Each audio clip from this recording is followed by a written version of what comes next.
सूत जी बोले, हे मुनियों, एक समय की बात है, ब्रह्मा जी के पुत्र मुनि शिरोमणि विनीत चित्त नारद जी ने तपस्या के लिए मन में विचार किया। हिमालय पर्वत में कोई एक परम शोभा संपन्न गुफा थी, जिसके निकट देव नदी गंगा निरंतर वेग पूर्वक बहती थी। वहां एक महान दिव्याश्रम था, जो नाना प्रकार की शोभा से सुशोभित था।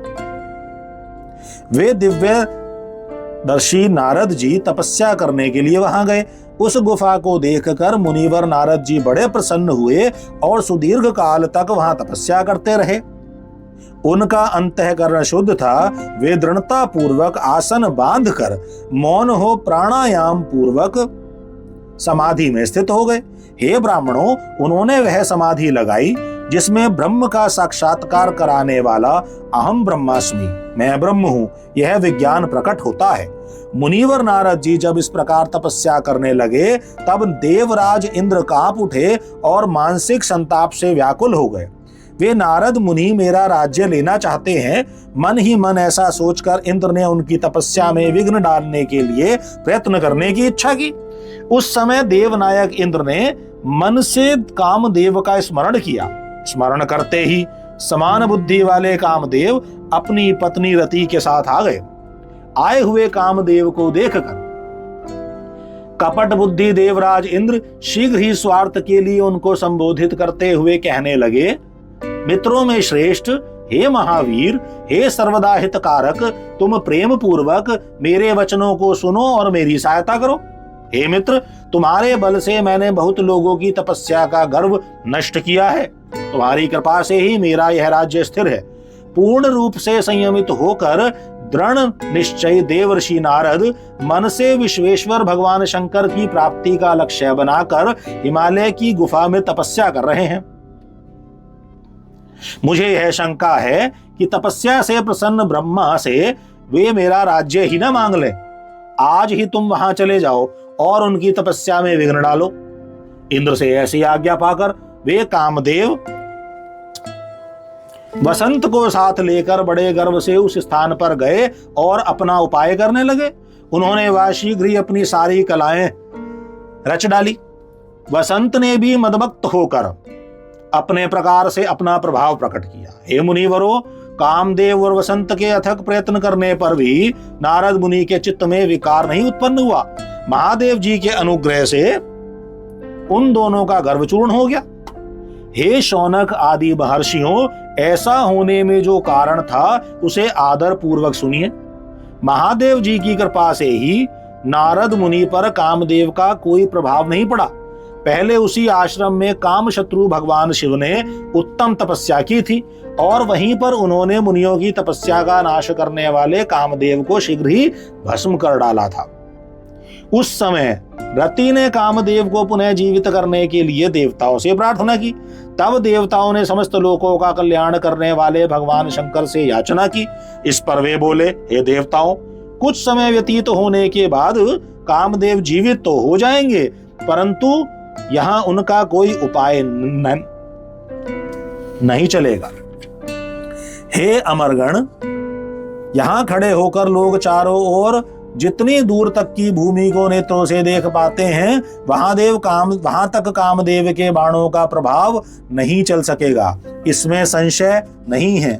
भगवान शंकर की इस उक्ति के अनुसार उस समय वहां नारद जी के प्रति कामदेव का अपना प्रभाव मिथ्या सिद्ध हुआ। वे शीघ्र ही स्वर्ग लोक में इंद्र के पास लौट गए। वहां कामदेव ने अपना सारा वृतांत और मुनि का प्रभाव कह दिया। तत्पश्चात इंद्र की आज्ञा से वे वसंत के साथ अपने स्थान को लौट आए। उस समय देवराज इंद्र को बड़ा विस्मय हुआ। उन्होंने नारद जी की भूरी भूरी प्रशंसा की, परंतु शिव की माया से मोहित होने के कारण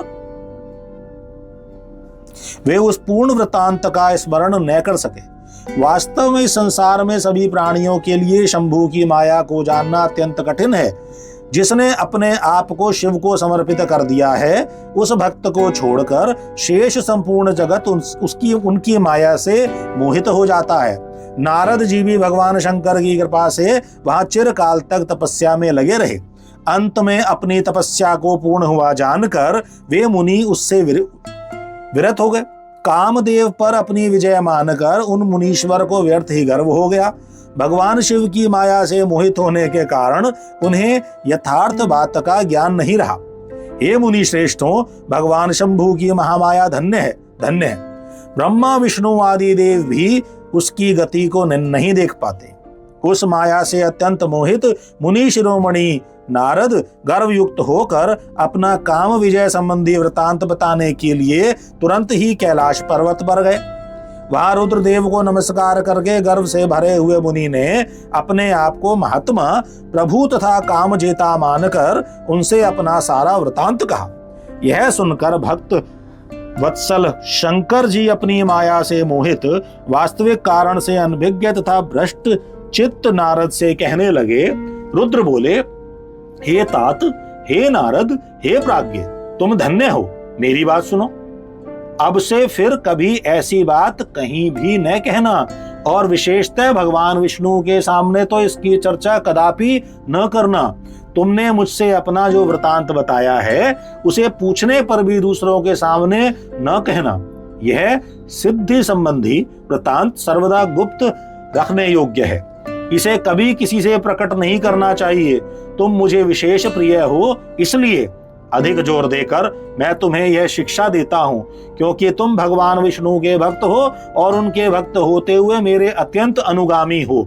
इस प्रकार बहुत कुछ कहकर संसार की सृष्टि करने वाले भगवान रुद्र ने नारद जी को शिक्षा दी, परंतु शिव की माया से मोहित होने के कारण नारद जी ने उनकी दी हुई शिक्षा को अपने लिए हितकर नहीं माना। भावी कर्म गति अत्यंत बलवान होती है, उसे बुद्धिमान लोग ही जान सकते हैं। भगवान शिव की इच्छा को कोई भी मनुष्य नहीं टाल सकता। तदनंतर मुनि शिरोमणि नारद ब्रह्मलोक में गए। वहां ब्रह्मा जी को नमस्कार करके उन्होंने अपने तपोबल से कामदेव को जीत लेने की बात कही। उनकी यह वह बात सुनकर ब्रह्मा जी ने भगवान शिव के चरणारविंदों का स्मरण करके और समस्त कारण जानकर अपने पुत्र को यह सब कहने से मना किया। नारद जी शिव की माया से मोहित थे, अतएव उनके चित्त में मद का अंकुर जम गया था। इसलिए ज्ञानियों में श्रेष्ठ नारद जी ने ब्रह्मा जी की बात को अपने लिए हितकर नहीं समझा। इस लोक में शिव जी की जैसी इच्छा होती है वैसा ही होता है। समस्त विश्व उन्हीं की इच्छा के अधीन है और उन्हीं की वाणी रूपी तंत्री से बंधा हुआ है। तब नष्ट बुद्धि वाले नारद जी ने अपना सारा वृतांत गर्व पूर्वक भगवान विष्णु के सामने के लिए वहां से शीघ्र ही विष्णु लोक में गए। नारद मुनि को आते देखकर भगवान विष्णु बड़े आदर से उठकर शीघ्र ही आगे बढ़े और उन्होंने मुनि को हृदय से लगा लिया। उन्हें मुनि के आगमन के हेतु का ज्ञान पहले से ही था।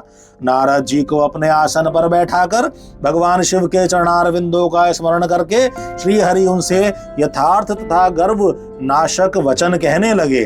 विष्णु बोले, हे तात, आप कहां से आ रहे हैं? यहाँ किस लिए आपका आगमन हुआ? हे मुनि श्रेष्ठ, आप धन्य हैं। आपके शुभागमन से मैं पवित्र हो गया। भगवान विष्णु का यह वचन सुनकर गर्व से भरे हुए नारद मुनि ने मद से मोहित होकर अपना सारा वृतांत बड़े अभिमान के साथ बताया।